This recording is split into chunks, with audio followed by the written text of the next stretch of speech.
जय हिंद, वंदे मातरम, भारत माता की जय की जय की जय की जय। जय हिंद दोस्तों, नमस्कार। आपका स्वागत है आपके अपने चैनल द आर्मी ब्रेड में। दोस्तों, मैं आप सब लोगों से माफ़ी मांगना चाहूँगा।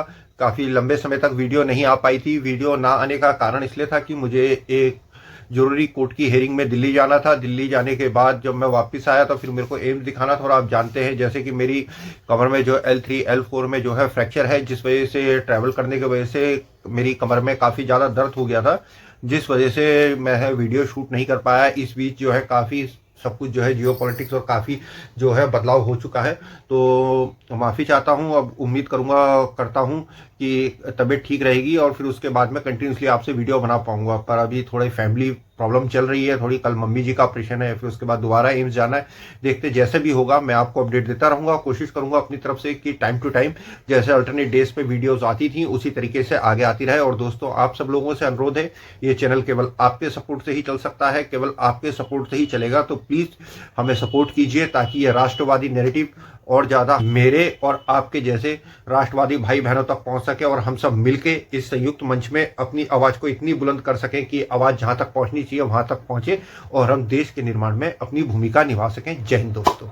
तो दोस्तों, शुरुआत करते हैं। जैसे दोस्तों, आप काफ़ी लंबे समय से देखते आ रहे हैं, इजराइल, अमेरिका और ईरान जो वार चल रही है उसमें काफ़ी उथल पुथल हुआ है। जिस हिसाब से आप देख रहे हैं कि अमेरिका ने पहले जो है अपनी सहयोगी देशों का, डोनाल्ड ट्रंप ने जो है मजाक उड़ाया। जब यूएस को जो है ब्रिटेन सपोर्ट करने के लिए तैयार था, उस समय उन्होंने जो है उनका मजाक उड़ाया कि बोलते कि आपके जो है एयरक्राफ्ट कैरियर तो बड़े छोटे हैं, फिर टॉय है, फिर उसके बाद और भी देशों का मजाक उड़ाया। तो अभी इस समय जो है जियो पॉलिटिक्स में इस तरीके की जो है संरचना बनी है कि अब अमेरिका जो है एक तरफ जो है अलग थलग पड़ता हुआ दिखाई दे रहा है और नेटो अलाइंस भी जो है टूटने के कगार पे पहुंच रहा है। क्योंकि पहले ही अमेरिका ने कह दिया था कि बोलते कि नेटो की बाकी की सारी जो कंट्रीज हैं वो केवल पेपर लॉयन है ना, कि कागजी शेर है, इस तरीके से उन्होंने कहा था। और अगर एक तरफ से देखा जाए तो बात सही भी है, क्योंकि पूरे नेटो समूह में सबसे पावरफुल कंट्री अगर कोई है तो वो यूएस ही है।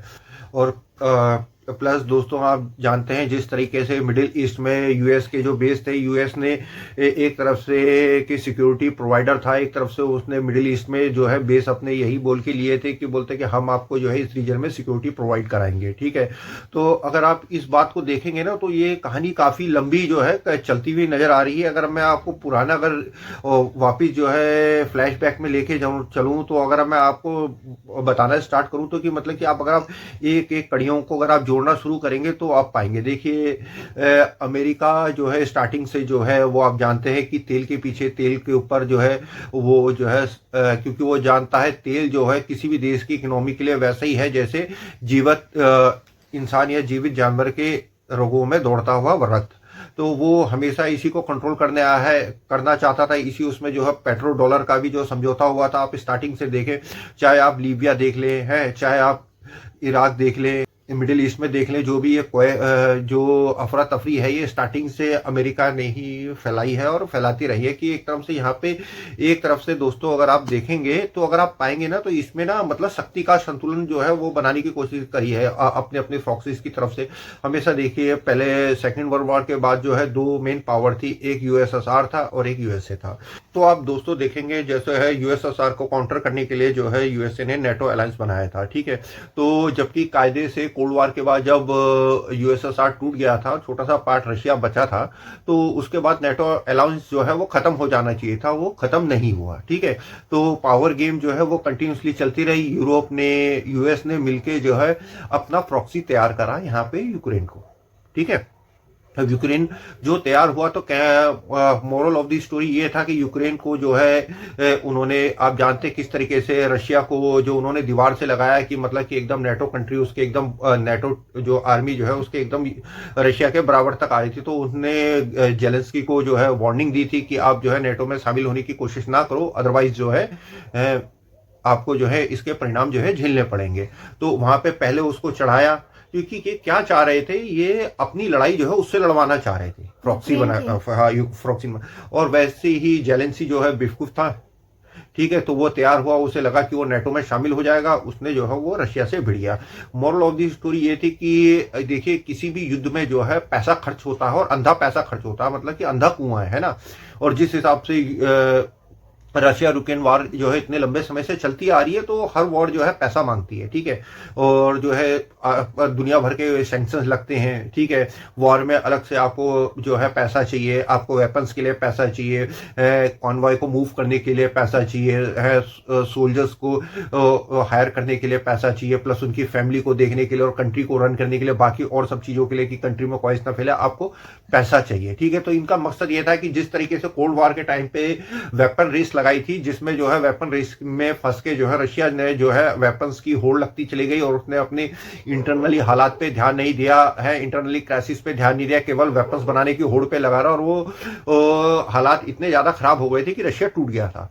तो उनकी वही थी सोच की जो है हम दोबारा से ऐसा करेंगे, रशिया को फंसाते हैं। पर कहते हैं ना कि इतिहास हमेशा उनके साथ दोहराया जाता है जो अपने इतिहास से सीखता नहीं है। रशिया ने अपने इतिहास से सीखा। देखिए रशिया और चाइना, ठीक है, इन्होंने मिडिल ईस्ट में काउंटर किस तरीके से करा, इन्होंने जो है ईरान को अपने साथ मिलाया है, ठीक है। ईरान को साथ मिला के जैसे आप जानते हैं ईरान जो है क्लियर जो है पहले से, जब शाह की रिजीम जाने के बाद से जो है वो कट्टर इस्लामिक जो है उस पर चल पड़ा था। तो उनका वो क्लियर था कि डेथ टू इजराइल और डेथ टू अमेरिका, बोलते कि हम जो बम बना रहे हैं, कुछ भी बना रहे हैं वो इसीलिए। फिर इसके अलावा दर्जन भर से ज्यादा जो है मिडिल ईस्ट में अपने जो है उन्होंने प्रॉक्सीज बनाई, ठीक है, छोटे छोटे रेबल्स ग्रुप बनाए, तो जो क्योस बनाते रहते हैं। और इससे और ये इन ग्रुप्स को पनपने भी यूएस ने ही दिया। क्यों? क्योंकि आग के लिए पानी का डर जरूरी था। मिडिल ईस्ट के सारे देश जो है वो अमेरिका को अपने यहां तभी तो बेच देंगे जब उन्हें किसी से खतरा होगा। जब किसी से खतरा ही नहीं होगा तो फिर वो बेच ही क्यों देंगे ना। तो वहां पे उनको प्रॉक्सी बनी, ठीक है। इजराइल पे उन्होंने देखा, आप जानते हैं हमास ने किस तरीके से हमला करा था, ठीक है। तो ये ट्रिगर करा गया कि वहां से गया कि और फिर उसके बाद उनको सपोर्ट करना कि भाई डेथ टू इजराइल। तो ये लड़ाई जो है उसी टाइम से स्टार्ट हो गई थी, ठीक। करते करते फिर धीरे धीरे चलते रहे। आप देखते जाएंगे कि अगर आप पॉइंट टू पॉइंट मिलेगा, देखिए जियो पॉलिटिक्स ना एक काफी जो है कॉम्प्लिकेटेड और इस तरीके का है कि आपको ना डॉट्स मिलाने पड़ते हैं। मैं ये नहीं कह रहा कि मेरी थ्योरी जो है वो 100% सही है, वो आप बताइएगा। जो जितना मैं जियो पॉलिटिक्स को समझा हूं या जितना मैं एक सिंसियर स्टूडेंट होने के नाते जियो पॉलिटिक्स को फॉलो करता हूं, समझता हूं, तो जो मैंने समझा हूं वो मैं आपके सामने बता रहा हूं। मैं ये कोई दावा नहीं करता हूं कि भैया यही जो है वो है, पर मेरे को लगता है कि ऐसा है। और आप प्लीज कमेंट करके बताइएगा क्या आप भी मेरी बात से सहमत हैं। तो इस तरीके से जो फोक्सिस बननी स्टार्ट हुई, ठीक है। तो फिर इसमें जो है यूएस का भी फायदा था, क्योंकि भाई डर था कि भैया हम हट जाएंगे तो भैया ईरान जो है वो तुम पे हमला कर देगा। और जो सिया सुन्नी जो है मुस्लिम में आप जानते हैं कि ये कट्टर जो है वो ऑलरेडी है एक दूसरे के खिलाफ, ये हमेशा है ना। तो उनको वो भी डर था कि भैया ये आ जाएंगे, ये चढ़ जाएंगे। अब इस माहौल में आप देखेंगे तो कहीं ना कहीं जो है यूएस को जो है ये दाव जो है भारी पड़ता हुआ नजर आ रहा है। ऐसा नहीं है कि यूएस जो है कैपेबल नहीं है, वो कर नहीं सकता। देखिए और यूएस की खासियत रही है, चाहे वो आज तक किसी भी देश में गया, चाहे आप इराक को उठा लीजिए, ठीक है, चाहे आप सीरिया उठा लीजिए, ठीक है, चाहे आप अफगानिस्तान उठा लीजिए, जहां भी अमेरिका या सीआईए ने तख्ता पलट करा है, तो वो रीजन, वो एरिया हमेशा जो है अनस्टेबल हो गया है, ठीक है। वहां पे छोटे छोटे वॉरलॉर्ड्स और छोटे छोटे जो है आतंकवादी समूह, या बोलते हैं कि वॉरलॉर्ड्स के समूह बने जो उस एरिया को चला रहे हैं। और वहां पे लोगों की हालत जो है बद से बदतर होती चली गई है।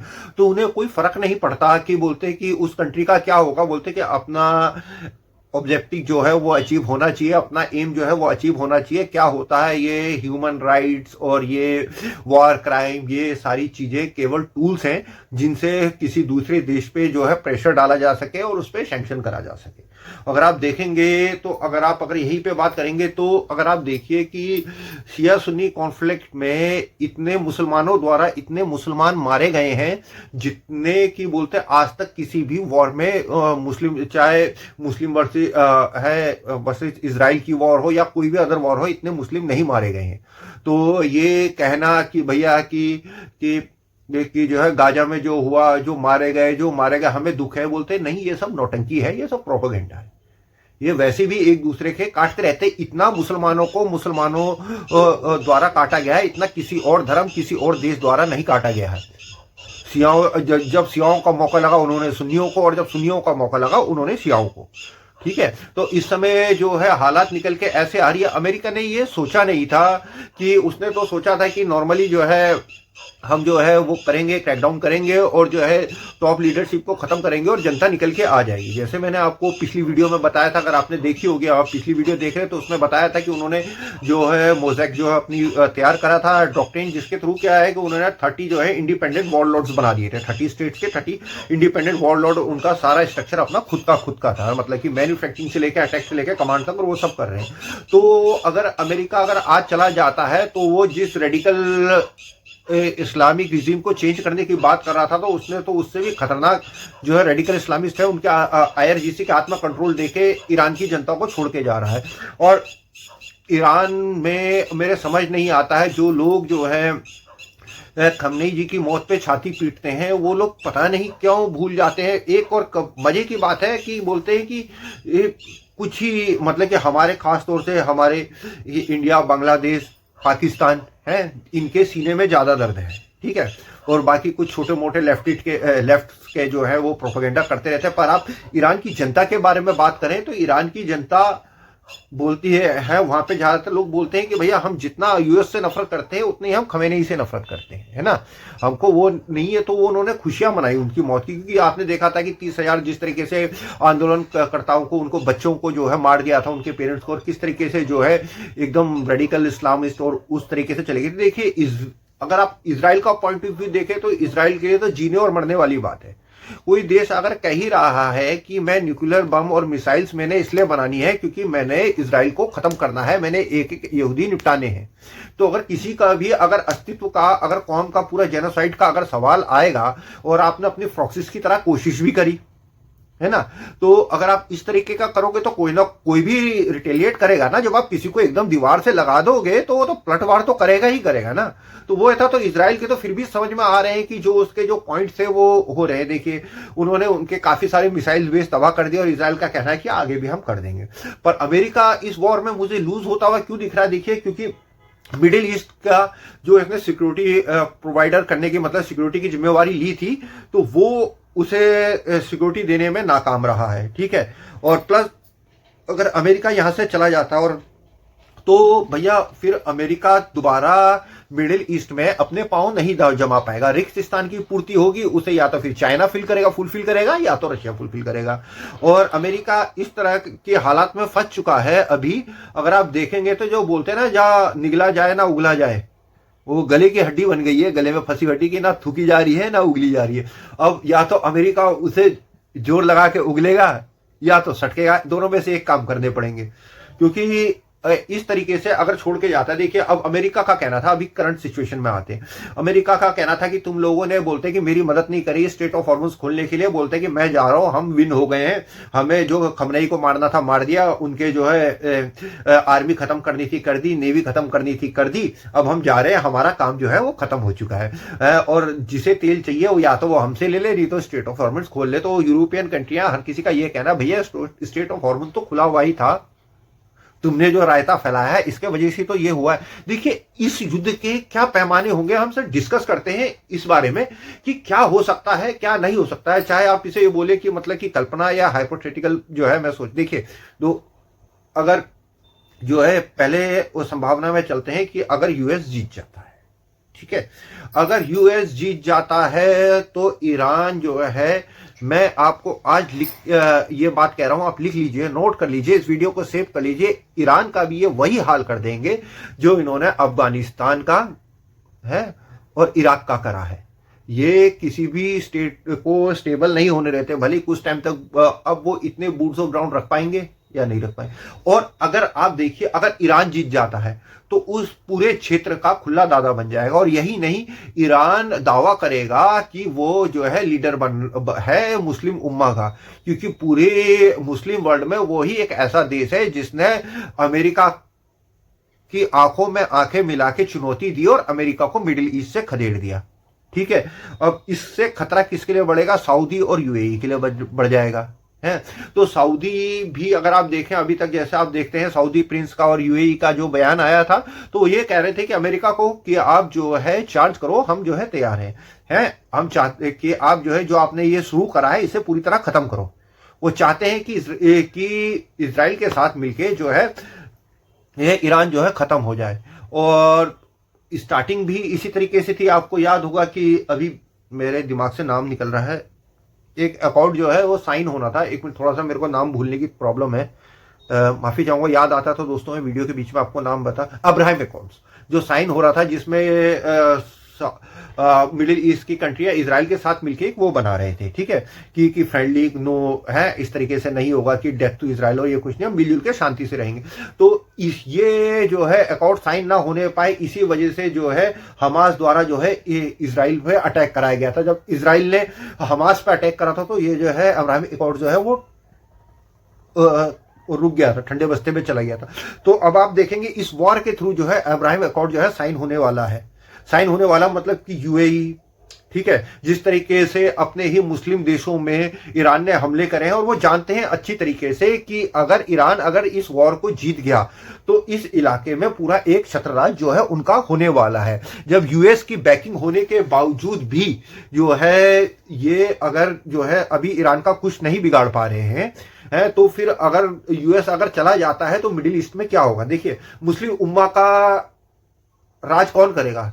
तुर्किया, क्योंकि वो नेटो का मेंबर है। नेटो तो वैसे ही खत्म होने की कगार पे चल रहा है, आप अच्छे तरीके से जानते हैं। अमेरिका अगर भाग जाता है तो इस पूरे इलाके में मुस्लिम वर्ल्ड में जो है ईरान की जो है एक छत्र राज हो जाएगा। और सबसे बुरी बात आप देखें, हमारा पड़ोसी, निकम्मा पड़ोसी भिखारिस्तान, उसकी तो ऐसी हालत हो रखी है कि जिधर मुंह कर रहा है उधर से थप्पड़ पड़ रहे हैं। अब आप देखिए सिंध ताफुस मूवमेंट वहां पे चल रही है, ठीक है, ऑलरेडी है, सिंधी जो है लड़ रहे हैं। आप बलूचों की मूवमेंट वहां पे ऑलरेडी चल रही है, ठीक है, बलूच जो है बलूचिस्तान अपना मांग रहे हैं। केपी के खैबर पख्तूनख्वा वो डोरन लाइन वाला रास्ता है, वो ऑलरेडी जो है अफगान जो है उसे क्लेम करते हैं, ठीक है। अब और अरब गिलगिट बल्टिस्तान वाला देखे तो वहां पे जो है मीडिया कवरेज ही नहीं होती है, वहां पे अलग से वो चल रहा है, वो इंडिया क्लेम करता है कि वो हमारा एरिया बचा क्या पंजाब। अब वो पाकिस्तान ने सोच के तो ये सोचा था कि भैया खजूर मिलेंगे, उसने ये सोचा था कि सऊदी किसके साथ लड़ने वाला है, अगर सऊदी से डिफेंस पे गया तो सऊदी ने क्लियर कहा था, आपने कहा था कि सऊदी के प्रिंस जो है सलमान ने क्लियर कहा था कि सऊदी अरब को जो है न्यूक्लियर बम बनाने की जरूरत नहीं है, हम खरीद सकते हैं। क्योंकि स्टार्टिंग से अगर आप देखेंगे तो पाकिस्तान का जो न्यूक्लियर बम का जो प्रोग्राम था उसमें स्टार्टिंग से सऊदी की फंडिंग रही है। अभी जो उनका जो इन्होंने जो एग्रीमेंट साइन करा था कि उसमें क्या बोलते हैं कि सऊदी पे हमला जो है पाकिस्तान पे हमला माना जाएगा, तो उसने बोला भैया पैसे देने, बेटा लोड करो लेके आओ, हमने तुम्हारे यहाँ रखवा रखे हैं, ये बम तुम्हारे नहीं है, ये हमारे हैं, ठीक। अब वहां पे ना अब पाकिस्तान ऐसा फंसा हुआ है कि पाकिस्तान में भी मतलब कि दोनों ही जो है शिया सुन्नी लगभग जो है बराबर के उसमें रहते हैं कि 30-35 एक है और 40 है और 65 करीबन 1% है ना शिया सुन्नी। तो वहां पे भी, और इस समय जो है कि शिया सुन्नी दोनों एक हो रखे हैं। एक किस लिए हो रखे हैं? क्योंकि लड़ाई है इजराइल के खिलाफ। इजराइल कौन? यहूदी का आप जानते हैं, जैसे कुरान में जिक्र आता है कि मतलब कि जब तक इस धरती पे एक भी यहूदी जिंदा रहेगा तब तक जो है कयामत नहीं आएगी। जब तक कयामत नहीं आएगी तब तक जन्नत नसीब नहीं होगी। तो कयामत आनी तो जरूरी है, कयामत आने के लिए यहूदियों का खत्म होना जरूरी है।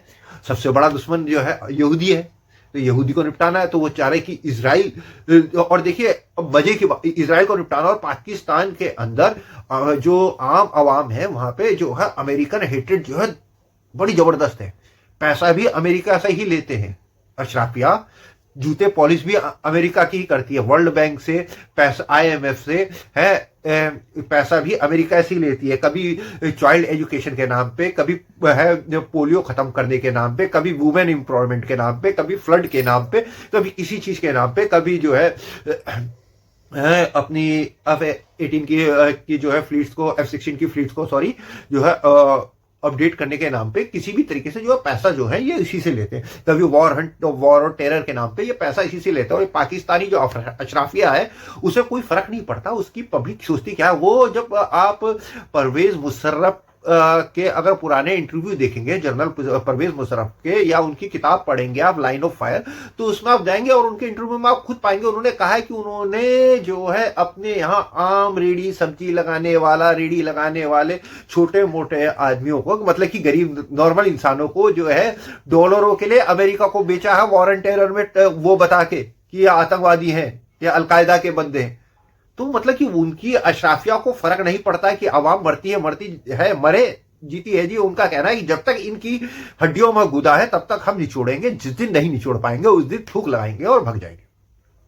तो ये प्रोग्राम जो है पहले से सेट है और इस समय जो ये कॉन्फ्लिक्ट चल रहा है। और अब मजे की बात देखिए, ना पिद्दी का शोरबा, जो पाकिस्तान जो है अपने शिप नहीं निकाल पा रहा है वहां से, ठीक है, वो बात कर रहा है कि मैं मीडिएशन करूंगा। ये बोलता है हमारी डिप्लोमेसी इस टॉप लेवल पे चल रही है, हम यूएस और ईरान के बीच में जो है सुलह करवाएंगे। अबे तू सुलह क्या करवाएगा, तू पहले स्टेट ऑफ हार्मोन से तू अपने शिप तो निकलवा ले, है शिप तुम निकलवा नहीं पा रहे हो, है तुम काम कर रहे हो बेटा डाकिया का, मैसेंजर बनने का, कि भाई पापा जी ने बोला है, सर पापा जी ने ये बोला, उन्होंने बोला कि चल हम नहीं मानते, बोल दियो अपने बाप को, ईरान की तरफ से आया, हम नहीं मानते, हमारी शर्तें ये है। वो बोलता है कि पापा जी, चाचा जी ये बोल रहे हैं, देख लो क्या करना है। तो तुम्हारी औकात नहीं है, तुम करोगे क्या? तुम्हारे पास 3 दिन का फ्यूल है, ठीक है, खाने को तुम्हारे पास दाना नहीं। इंडिया ने जब से वाटर ट्रीटी को कैंसिल करा और हम है जो पानी रोकने की शुरुआत करी है, अभी आने वाली गर्मी में तुम्हारे पास फसल उगाने के लिए पानी नहीं होगा, तेल तुम्हारे पास है नहीं, ठीक है, अफगानिस्तान तुम्हें अलग कूट रहा है, टीटीपी तुम्हारे अंदर तुम्हें अलग कूट रही है, बिलोस तुम्हारे अंदर तुम्हें अलग कूट रहे हैं। और ईरान का भी बयान आया था कि हम जानते हैं कि बोलते हैं कि तुमने हमें धोखा दिया है, तुमने हमारे अमेरिका को हमारे खिलाफ जो है बेस प्रोवाइड कराया है, ठीक है। और आने वाले टाइम पे अमेरिका का भी यही कहना है कि भैया डिनर कराया था, अमेरिका में एक कहावत है नो फ्री लंच, बोलते हैं कि कुछ भी फ्री में नहीं होता है, कोई आपको बैठा के खाना खिला रहा है तो आपसे कुछ ना कुछ उसके बदले लेगा। तो अब बिल पे करने की बारी है। अमेरिका बोल रहा है चलो बेटा वहां से जो है सिंच बलूचिस्तान से जो ईरान वाला एरिया लगता है वहां से चालू करो। अब वो चालू कहां से करें, वहां पे बैठे हैं बलोच बैठे टाक में। अब यहां से सऊदी बोल रहा है हबीबी बहुत खजूर खाती, चलो अब खजूर का पैसा चुकाने की बारी आती है। वो अलग बोल रहा है कि भैया तुमने हमसे साइन करा है, 1 लाख सैनिक भेजो हम लड़ेंगे। क्योंकि देखो अरबों का युद्ध का इतिहास नहीं रहा, कुर्द और तुर्कों का इतिहास रहा है। उससे पहले कभी किसी जमाने में तेल मिलने से कहीं पहले कभी लड़े होंगे कुर्द, और उससे पहले अरब जो है अब वो कौम नहीं है, जब से तेल आया है तब से है, अरब नहीं लड़ते हैं।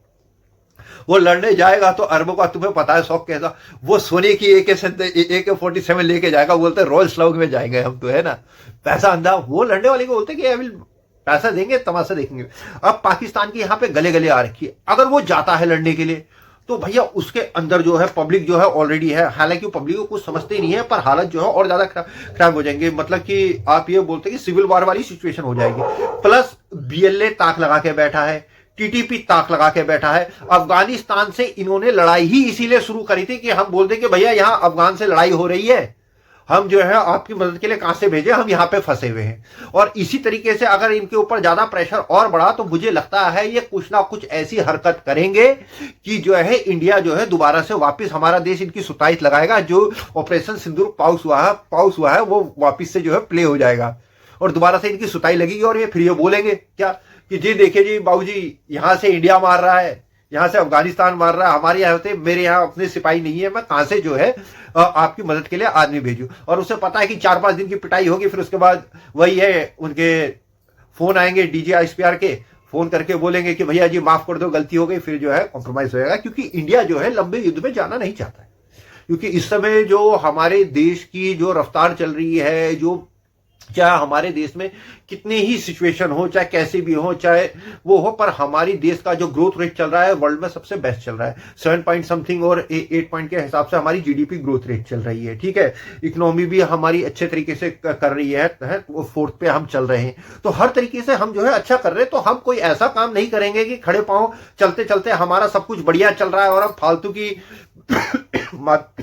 माफी चाहूंगा दोस्तों, कि पड़ी लकड़ी लेके जो हम अपनी सही दिशा में जा रहे हैं, हम अपनी एनर्जी को फालतू के उसमें वेस्ट करें। क्योंकि बोलते हैं ना कि हाथी चलता तो हाथी अपनी मस्ती में चलता है, वो कुत्तों पे अपनी एनर्जी जो है वेस्ट नहीं करता है। वो इसीलिए तो कहा जाता है हाथी चले मस्ती में, है ना, हाथी मस्ती में चलता है और कुत्ते भौंकते रहते हैं। हाथी चलता रहता है, कुत्ते भौंकते रहते हैं, इसीलिए कहा जाता है ना।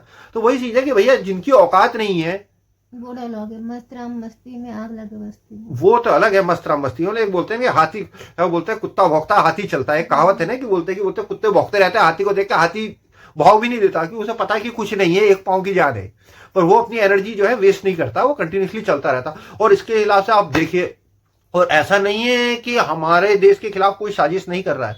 अभी आपने देखा, ये पिछली वीडियो में भी मैंने बात करी थी, किस तरीके से हमारे चारों तरफ आप देखेंगे किस तरीके से 1-to-1 श्रीलंका से लेके, ठीक है, पहले म्यांमार, फिर श्रीलंका, फिर बांग्लादेश, ठीक है, किस तरीके, फिर नेपाल में किस तरीके से जो 1-to-1 रिजीम चेंज हो रही है। फिर अभी आपने देखा, अभी नॉर्थ ईस्ट में जो है यूक्रेनियन और यूएस के जो है स्पाइस जो है पकड़े गए थे, वो वहां पे जाके म्यांमार में जाके जो है उनको जो है ड्रोन्स की ऑपरेट करने की ट्रेनिंग दे रहे थे। क्या वो जिनको ट्रेनिंग दे रहे थे, क्योंकि वहां पे जो जितने आतंकवादी या ग्रुप हैं वो सब एक साथ जो है, अगर उग्रवादी ग्रुप्स हैं वो यूनाइट रहते हैं।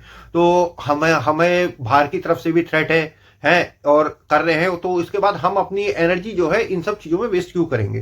तो दोस्तों ये थी भूमिका, जो आज का ये टॉपिक है, आज की वीडियो का नाम जो है भूमिका। ये मैंने आपको मोटा मोटा जो है चारों तरफ से जियो पॉलिटिक्स का समझाया है कि मिडिल ईस्ट में क्या चल रहा है, हमारे आसपास क्या चल रहा है, पाकिस्तान क्या कर रहा है, अफगानिस्तान में क्या चल रहा है। अब इन सब पॉइंट्स को आप नोट करिएगा, जिस हिसाब से आते रहेंगे अपडेट जो है, क्योंकि ये सारे पॉइंट्स ऐसे नहीं है कि अलग हैं, ये सारे डॉट्स एक दूसरे से कनेक्ट होते हैं और एक दूसरे से जुड़े हुए हैं। अगर आप सोचेंगे कि अलग है तो अलग नहीं है। आप याद करिए, जब शेख हसीना का तख्ता पलट हुआ था तो उन्होंने क्या कहा था कि अमेरिकन ने उनसे मांग करी थी कि वो उनके आइलैंड्स को चाहते थे, वहां पे वो कुकी जो है एक क्रिश्चियन बोली एक जो है कंट्री बनाना चाहते वो कुछ पे, और तो उसमें वो इंडिया का भी एरिया लेना चाहते। तो कोई हम ना वो हर चीज कहीं ना कहीं से जो आप देखेंगे कोई ना कोई तार मिला हुआ है ना। तो इन सब चीजों पे आगे बात करते रहेंगे, वीडियो पे अपडेट करते रहेंगे, ठीक है, और बताते रहेंगे। तो ये तो भूमिका थी वर्ल्ड ऑर्डर की कि दुनिया में क्या क्या किस किस हिसाब से चल रहा है। तो दोस्तों प्लीज कमेंट करके बताइएगा आपको आज की वीडियो कैसी लगी, और आपके कमेंट जो है हमारे लिए बहुत मायने रखते हैं। आपकी राय से हमें रास्ता मिलता है और हमें समझ में आता है क्या हम सही कर रहे हैं या नहीं। और दोस्तों प्लीज अपना सपोर्ट बनाए रखिए, अपना प्यार बनाए रखिए, और ज्यादा से ज्यादा वीडियो को लाइक कीजिए। आप जो है वीडियो को देखते तो है, पर आप ना ही चैनल को सब्सक्राइब करते, ना ही आप वीडियो को लाइक करते। दोस्तों आप सभी राष्ट्रवादी मेरे भाई बहनों से अनुरोध है, आप प्लीज चैनल को सब्सक्राइब कीजिए, वीडियो को लाइक कीजिए, कमेंट कीजिए और शेयर कीजिए, ठीक है, ताकि हमारा ये राष्ट्रवादी जो सोच है ये और आगे बढ़ सके और हम सब राष्ट्रवादी भाई बहनों को एक साथ ला सके। इसी के साथ जो है दोस्तों मैं आपसे एक बार अनुरोध करना चाहूंगा फिर से, ये चैनल केवल भाइयों बहनों, केवल आपके सपोर्ट और आपके प्यार से ही चल सकता है और केवल आपके सपोर्ट और आपके प्यार से ही चलेगा। प्लीज हमें सपोर्ट कीजिए। जय हिंद, वंदे मातरम, भारत माता की जय की जय की जय की जय। जय हिंद।